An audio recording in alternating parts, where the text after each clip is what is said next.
Shrimati मोहरदेवी थापड़िया girls college Jaswantgarh के इस YouTube channel में आप सभी का बहुत बहुत स्वागत है। आज इस टॉपिक पे हम डिस्कस करने वाले हैं वो है प्रोजेक्ट बस्टिंग मेथड लेसन से क्वेश्चन नंबर 19। और इस क्वेश्चन में जो चीज़ हमें दी गई है और हमसे जो चीज़ कैलकुलेट करवाई जा रही है वो कुछ इस तरीके से है। हमें दिया हुआ है ईयर दे रखे हैं 5 वर्ष में नेट कैश इनफ्लोज, दो प्रोजेक्ट है एक्स और वाई, इन्वेस्टमेंट दिया गया है 1 लाख का। तो मुख्य मुख्य जो इंफॉर्मेशन हमारी यहाँ तक ही है और लास्ट में डिस्काउंट फैक्टर दे रखा है 10% के 5 साल के जो 1 रुपए की जो वैल्यू दे रखी है वो कुछ इस तरीके से है, पहले साल की, दूसरे साल की, तीसरे, चौथे और 5वें साल की। तो इस तरीके से ये इनकी है जो 1 रुपए की वैल्यू है। हमें कैलकुलेट करना है payback period, payback profitability, average rate of return and net present value. तो ये 4 टॉपिक हमें कैलकुलेट करने हैं। तो इसके लिए सबसे पहले हमें एक टेबल बनानी होगी। तो स्टार्टिंग कर रहे हैं हम सबसे पहले पेबैक पीरियड मेथड से। तो सबसे पहले यहाँ लिखेंगे ईयर और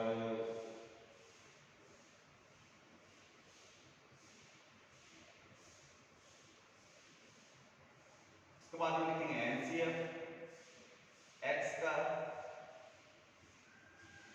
और कॉम्युलेटिव एनसीएफ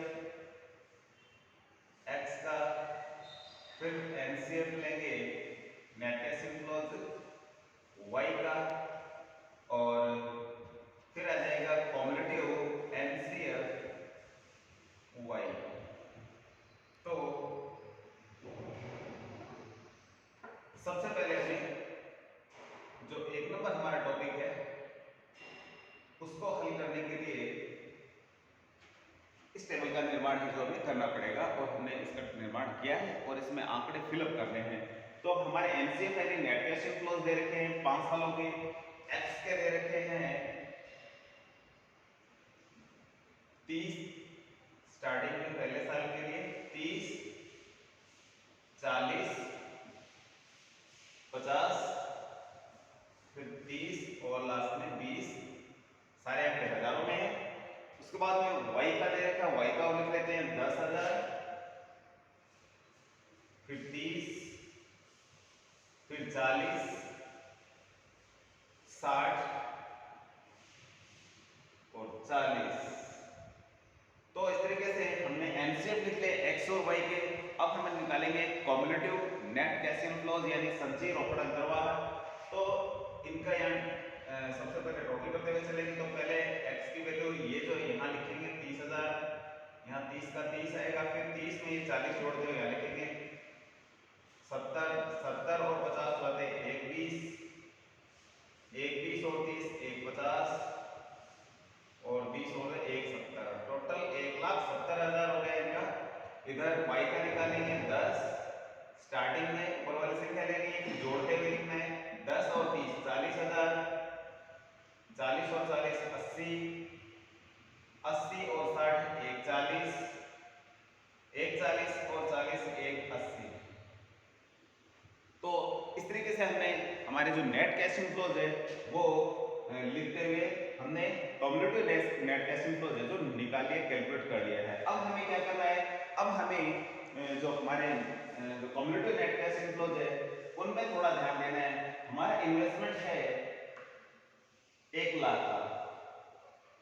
तो पेबैक पीरियड में हम क्या निकालते हैं कि हम देखते हैं कि हमारा पैसा जो 1 लाख लगाया हुआ था वो कितने दिनों में वापस रिकवर हो जाता है। तो हम यहाँ देखेंगे कि पहले साल एक्स में देखते हैं। सबसे पहले एक्स में पहले साल हमारे 30,000 आ जाते हैं, दूसरे साल में हमारे 70,000 तक आ जाते हैं पैसे, तीसरे साल में हमारे 1,20,000। हमने तो 1 लाख लगाया था लेकिन 20,000 एक्स्ट्रा आ रहा है। तो इसलिए 2 वर्ष तो हमारे कंप्लीट हो जाते हैं, 2 वर्ष तो हमें लगेंगे, तीसरे वर्ष का कुछ पार्ट और लगता है। तो इसको किस तरीके से लिखना है, पहले एक्स के लिए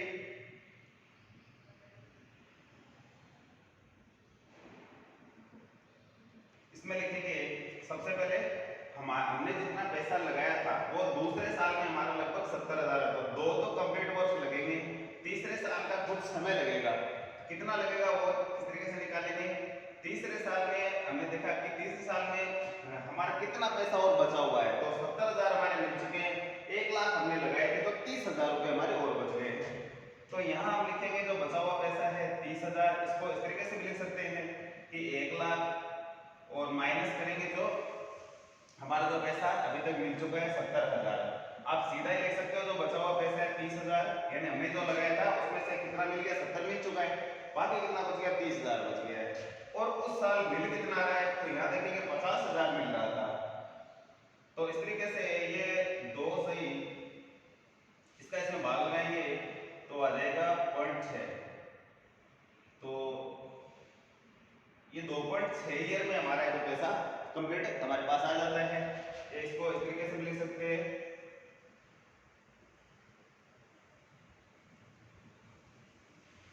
और आगे इसको बढ़ा के भी इस तरीके से आ जाएगा। इस तरीके से y का देखेंगे तो y में देखेंगे कि पहले साल में 80 मिल जाते हैं, सॉरी 10,000 मिलते हैं, दूसरे में 40, तीसरे में 80, चौथे साल में हमारा पैसा आ रहा है। तो 3 साल तो कंप्लीट लग चुके हैं यहाँ तक, तो यहाँ देखेंगे 3 साल तो लग गए हमारे पैसे आने में, और बाकी जो पैसा 80,000 है 3 साल में, तो लेकिन कितना बच गया है, 1 लाख रुपए लगाए थे, 20,000 और बच गया, वो उसको ऊपर लिखेंगे यहाँ। और उसके बाद में बिल कितना आ रहा है चौथे साल में, ये मिल रहा है यहाँ 60,000, तो 60,000 नीचे लिखेंगे। तो इस तरीके से ये 1 बट्टे आ जाएगा 3,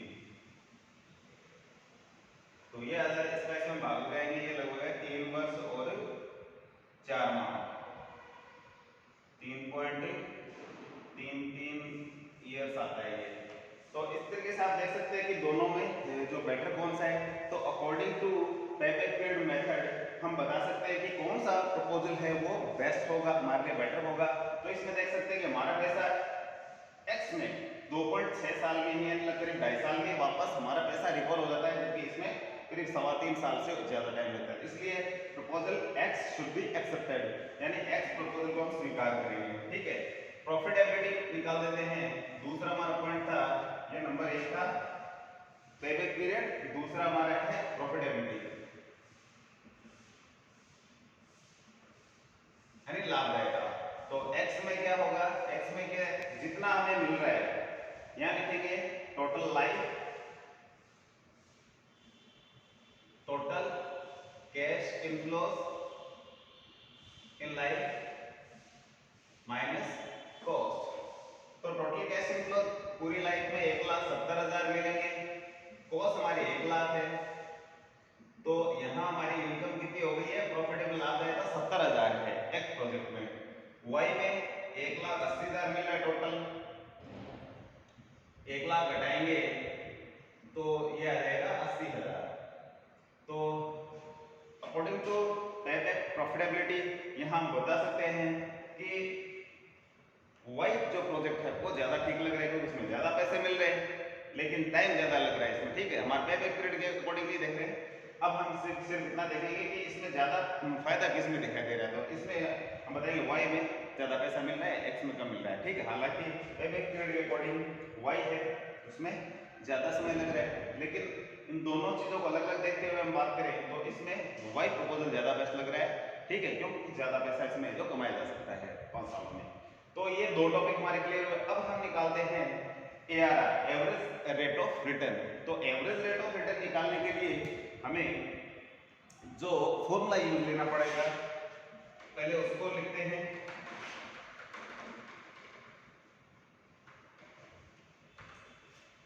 एवरेज रेट ऑफ रिटर्न निकालने के लिए हमारे पास जो नेट कैश इनफ्लोज है वो लेने होते हैं आफ्टर डेप्रिसिएशन। ARR नंबर 3 पे ARR, इसका फार्मूला है average annual cash inflows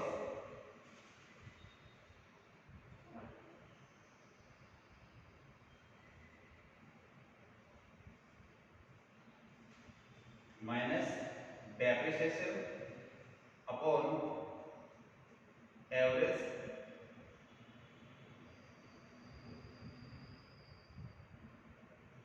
investment और इनटू करेंगे 100 से।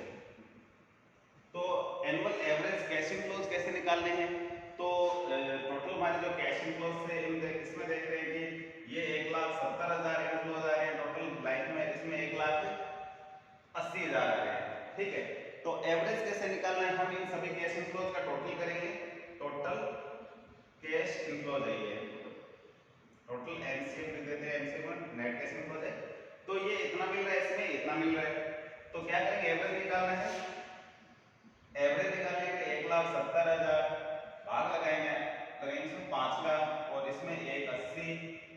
भाग लगाएंगे 5 का। तो 5 का इसमें भाग लगाते हैं तो ये आते हैं,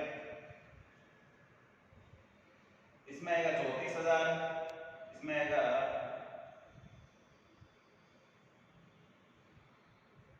इसमें आता है 36,000।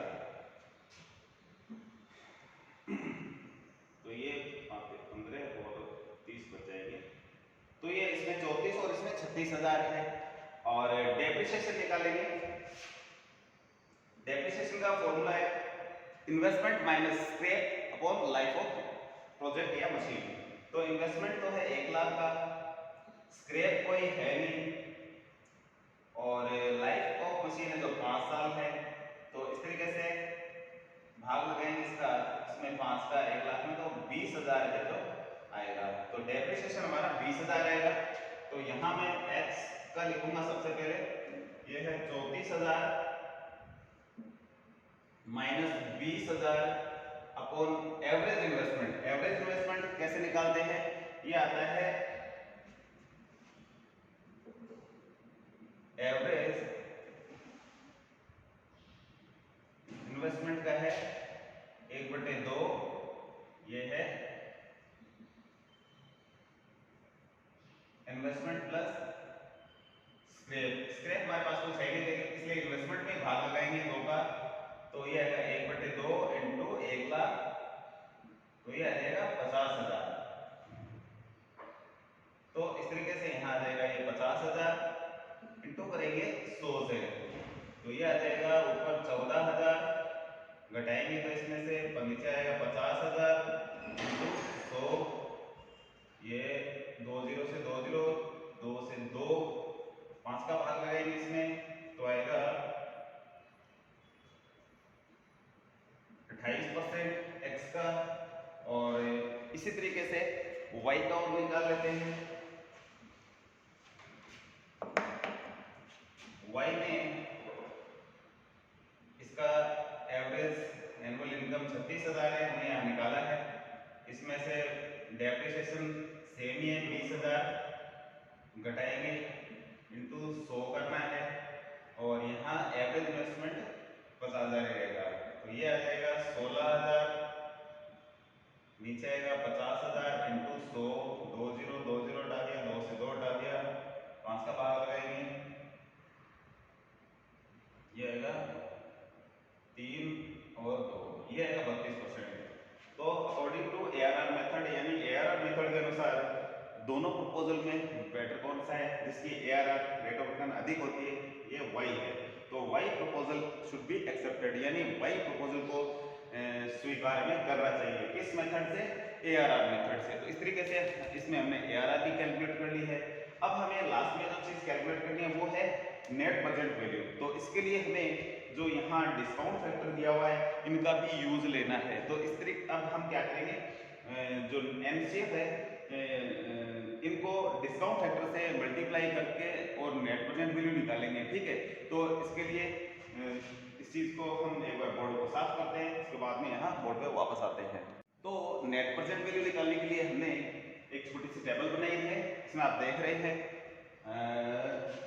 सबसे पहले मैंने लिख रखा है ईयर, और उसके बाद में NCF x का, NCF दिया y का, डिस्काउंट फैक्टर में दिया हुआ 10% का, हाँ देखिए आप, ठीक है। और उसके बाद में प्रेजेंट वैल्यू हमें निकालनी है x की और प्रेजेंट वैल्यू निकालनी है y की। किस तरीके से निकालनी है, हमें जो डिस्काउंट फैक्टर दिया हुआ है उससे मल्टीप्लाई करना है नेट कैश इनफ्लोज को। तो सबसे पहले जैसे कि ये 30,000 है, 30,000 को 0.9 से गुणा करेंगे तो ये आएगा 27,270। इसी प्रकार से हम इसको इससे गुणा करके यहाँ लिखना है, और इस राशि को यहाँ से गुणा करते हुए सभी को यहाँ लिखना है।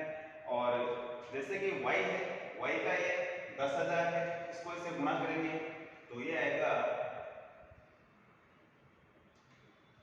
9,090 आएगा, इससे गुणा करेंगे तो इसी तरीके से अब मैं जो x की जो प्रेजेंट वैल्यू है, ठीक है, इसमें क्या करूंगा, इन सभी x के आंकड़ों को इससे गुणा करते हुए यहाँ लिखूंगा, और y को इन सभी को यहाँ से गुणा करते हुए यहाँ लिखूंगा। इसके लिए मुझे कैलकुलेटर की हेल्प लेनी होगी। तो मैंने इन सभी को आपस में मल्टीप्लाई करके यहाँ लिख दिया और इनका टोटल भी यहाँ कर दिया है, ठीक है। तो अब हमें क्या निकालना है, NPV नेट प्रेजेंट वैल्यू निकालनी है। देख सकते हैं इन सभी पी फैक्टर के जो आंकड़े दे रखे हैं इनको यहाँ जो कैश इनफ्लो दिया हुआ है उनको गुणा करके आगे लिखा गया है। एक्स वाले सभी आंकड़ों को मैंने इनसे गुणा करके यहाँ लिखा है, वाई के सभी आंकड़ों को इनसे सामने वाले संख्या उससे गुणा करके यहाँ लिखा है, टोटल किया है इनका और इस तरीके से। तो ये टोटल का क्या है, ये टोटल परसेंट वैल्यू आ गई, ये परसेंट वैल्यू है। नेट परसेंट वैल्यू निकालने के लिए हमें एक फॉर्मूला यूज करना है, वो है total percent value minus investment. तो पहले x का निकालते हैं फिर y का निकालते हैं। x का टोटल परसेंट वैल्यू है 1,30,770 माइनस 1 लाख, तो ये आता है 30,770। y का है 1,29,730 माइनस 1 लाख और घटाएंगे तो 29,730। तो इस तरीके से नेट परसेंट वैल्यू मेथड के अकॉर्डिंग देखा जाए तो दोनों प्रपोजल में बेटर कौन सा लग रहा है, जिसकी परसेंट वैल्यू ज्यादा हो। तो x जो प्रपोजल है इसकी जो नेट परसेंट वैल्यू अधिक है, इसलिए x जो प्रपोजल है उसको क्या करना चाहिए, स्वीकार करने, एक्सेप्ट करना चाहिए। ठीक है, तो x proposal should be accepted. ठीक है, तो according to net present value. ठीक है, तो नेट प्रेजेंट वैल्यू के अनुसार हम इसको एक्सेप्ट करेंगे। तो ये सारे के सारे हमारे टॉपिक क्लियर हो चुके हैं। तो आज के वीडियो में इतना ही, मिलते हैं नेक्स्ट वीडियो में, तब तक के लिए धन्यवाद। अपने वीडियो को लाइक कीजिए, शेयर कीजिए, यदि चैनल को सब्सक्राइब नहीं किया तो वो भी जरूर करें।